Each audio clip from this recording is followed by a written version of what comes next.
ओ God, ओ God दोस्तों, हम ये आपको कैसे कहें। ये जो बॉडली है ना दोस्तों, इतनी बड़ी चंट है, इतनी बड़ी तेज है, मैं आपको क्या बताऊं दोस्तों।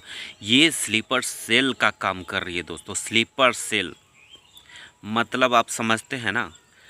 यहाँ की गुप्त सूचनाएं, यहाँ की जो भी गुप्त सूचनाएं हैं वो पाकिस्तान भेजना। पाकिस्तान में इसके जो इसके मिलिट्री फोर्स में हैं, इसके भैया आशिफ, उसको। और ये तो आप तो जानते ही हैं कि ये जाती थी मिलिट्री कैंप में और सप्ताह 15 दिन रह रह करके आती थी अपने घर, और इसके बच्चों का ख्याल रखती थी इसकी बहन रीमा। ये रीमा भी लपेटे में है, इतना जान लीजिए। ये भी सस्पेक्टेड है। भले ये भी दिखा रही है कि आ जाओ सीमा ऐसे वैसे, पर ये सारा ड्रामा है।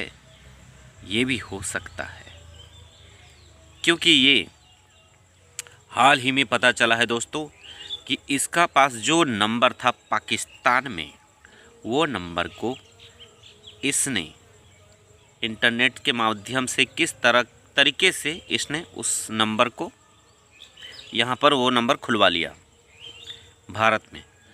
और यहाँ से जब वहाँ का नंबर यहाँ जब चालू कर सकती है और फेसबुक और आपका मैसेंजर से चैट कर सकती है पाकिस्तान के बंदे से, तो आपको क्या लगता है। ये बोलती है मोबाइल चलाने सिर्फ जानते हैं, कंप्यूटर चलाना नहीं जानते हैं। इसको टेक्नोलॉजी की इतनी सारी नॉलेज, पाँचवीं फेल को इतनी टेक्नोलॉजी की नॉलेज, इतनी टेक्निक चीज़ें ये इतनी बारीकी से कैसे कर लेती है। ये फुल ट्रेंड है दोस्तों। हम पाकिस्तान को दुश्मन मुल्क, हमारा देश क्यों बोलता है और वो लोग हमें क्यों बोलते हैं। इन लोगों की वजह से, ऐसे लोग जो जिहाद करना जानते हैं, जो कट्टरपंथी हैं, ये लोग ना खुद चैन से जीते हैं ना दूसरे को जीने देना चाहते हैं।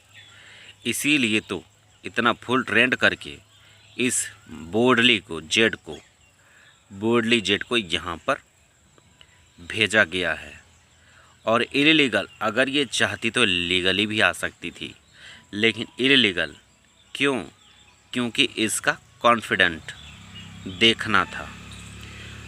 अगर कोई इंसान कुछ करता है ना दोस्तों, तो उसका कॉन्फिडेंट लेवल वो पहले उस चीज़ को बनाता है कि इस चीज़ में मेरा कॉन्फिडेंट लेवल कितना है। एक चोर भी होता है ना दोस्तों, तो पहले अपने घर में चोरी करता है, उसके बाद अगल बगल में चोरी करता है, उसके बाद गांव में चोरी करता है, उसके बाद स्टेट लेवल में चोरियां करता है, उसके बाद तो इंटरनेशनल चोर बन जाता है। तो इसका भी कुछ ऐसा ही कहानी है दोस्तों। इसकी बहुत सारी चैट्स वगैरह वायरल हो रही हैं। अपने बंदे से पूछती है कि मेरा भाई कैसा है, मेरी बहन रीमा कैसी है, मैं आना चाहती हूँ, मैं आ नहीं सकती हूँ, मैं हिंदू नहीं हूँ, मैं मुस्लिम हूँ, ना ही मेरे बच्चे मुस्लिम हुए हैं। और ये दोस्तों प्री प्लानिंग है। अचानक से उठ करके भारत माता की जय करने लगती है, अचानक से उठ के गौ माता की जय करने लगती है, कृष्ण जी की जय करती है, राम जी की जय करती है, भारत माता की जय। ये सब स्लोगन क्यों यूज़ करती है? क्यों? क्योंकि हमारे देश का सेंटीमेंट को पकड़ सके, यहाँ के लोगों के दिल में बस सके, लोग इसके साथ खड़े हो जाएं और लोग इसके बचाव में बात करें, लोग इसके लिए प्रोटेस्ट करें। सोचने वाली बात है ना दोस्तों। आप लोगों ने क्या सोचा था? ये सब ऐसे ही है। बड़े भोले हो, वो बहुत भोले हो मेरे देशवासियों। पाकिस्तान के लोग भी कंफ्यूज हैं कि ये पाकिस्तानियों को गाली क्यों बक रही है। उनको तो लग रहा है हमें तो गालियां दी जा रही है, हमें नामर्द कहा जा रहा है, हमें ये कहा जा रहा है, वो कहा जा रहा है। लेकिन इसके पीछे, ये सब बोलने के पीछे इसका सिर्फ एक ही मकसद है, और वो है अपने काम को अंजाम देना, अपने एम पर फोकस करना। अभी उसके लिए कुछ मायने नहीं रखता, ना उसकी माँ, ना उसका बाप, ना उसकी भाई, ना उसका बहन, कोई मायने नहीं रखता है। दुनिया के सामने ये दिखाएगी कि हम उनसे नफ़रत करते हैं, पाकिस्तानियों से नफ़रत करते हैं। पाकिस्तान एक गटर है, मैं उस गटर में दोबारा नहीं जाना चाहती। क्यों? कोई ऐसा इंसान हो सकता है दोस्तों कि जो इंसान जहाँ से पैदा लिए, पले बढ़े, खाए पिए, जीवन का आधा समय गुजार दे, उसके बाद उस जगह से नफ़रत हो जाए? क्यों नफ़रत होगा? और जुमा 4 दिन हुआ नहीं, उस देश से प्यार हो जाए? कभी इस लॉजिक पर, कभी भी आप इस पर लॉजिकली कभी सोचने का कोशिश किए हैं? कभी भी नहीं ना। सोचना शुरू कर दीजिए। हमारे देश के लोग बहुत भोले भाले और बहुत मासूम होते हैं। इसका सिर्फ एक ही मकसद होगा दोस्तों, मुझे जहाँ तक लगता है इसकी थाई में जेड लिखा हुआ है, वो भी जला करके लिखा हुआ या फिर ब्लेड से काट के लिखा हुआ है। इसका जेड से जिहाद भी हो सकता है, और जेड से एक इसका बॉयफ्रेंड भी है। ये मतलब दोनों एक साथ भी तो हो सकते हैं। और इसके एक नहीं दोस्तों, ये छटी हुई बदमाश है, आवारा है। इसके बॉयफ्रेंड्स का भी लिस्ट आ चुका है।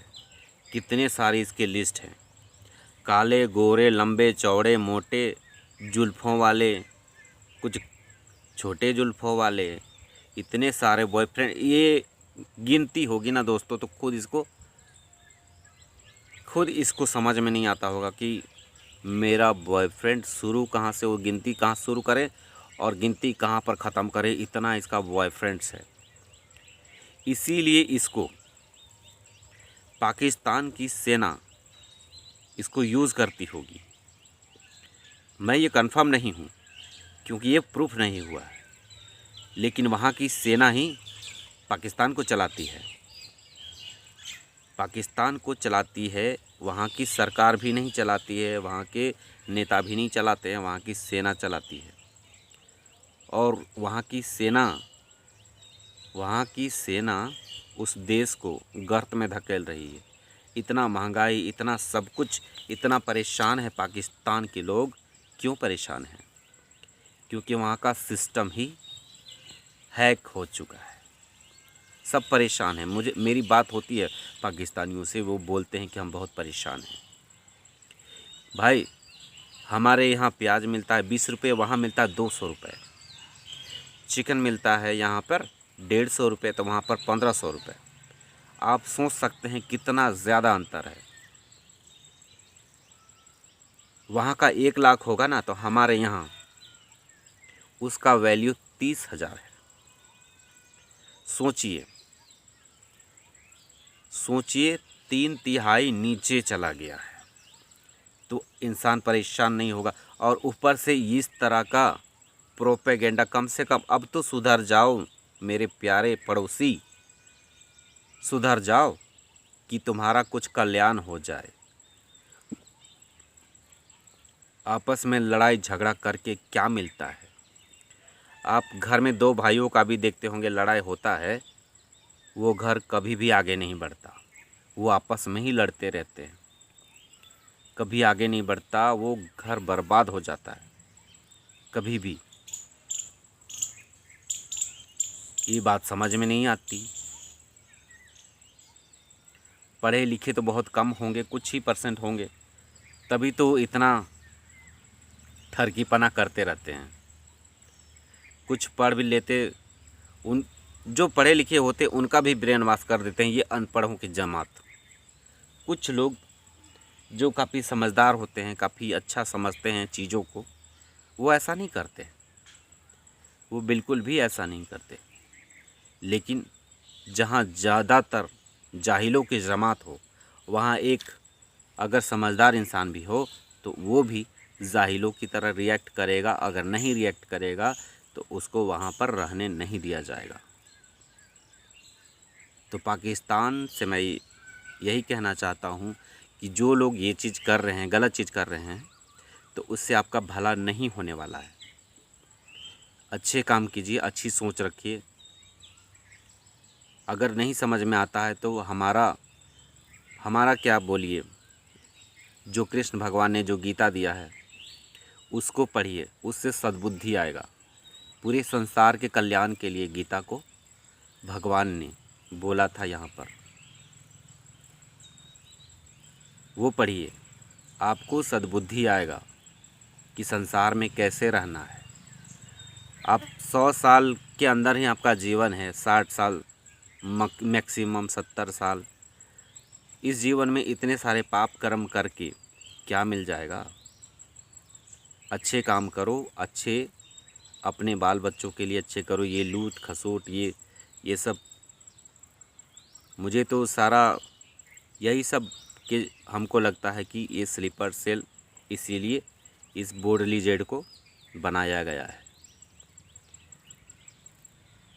यही सब करने के लिए।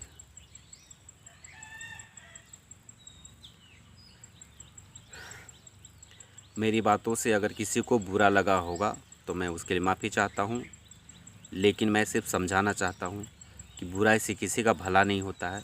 आप लोग भले काम कीजिए, भले से रहिए, भला से अपना जीवन बिताइए। अगर आप लोगों को मेरा वीडियो पसंद आता है तो लाइक, कमेंट और शेयर ज़रूर कर दीजिएगा दोस्तों। आगे ही ऐसे ही वीडियो आपको आता रहेगा और ये बोडली जेड का पोल खोलते रहेगा दोस्तों। आप लोग जितने लोग मुझसे प्यार करते हैं, ज़रूर उम्मीद करेंगे आप लोग मुझे सपोर्ट कीजिएगा दोस्तों। बाय, टेक केयर, अपना ख्याल रखिएगा। जहाँ से भी हैं, जैसे भी हैं, अपना ख्याल रखिएगा दोस्तों।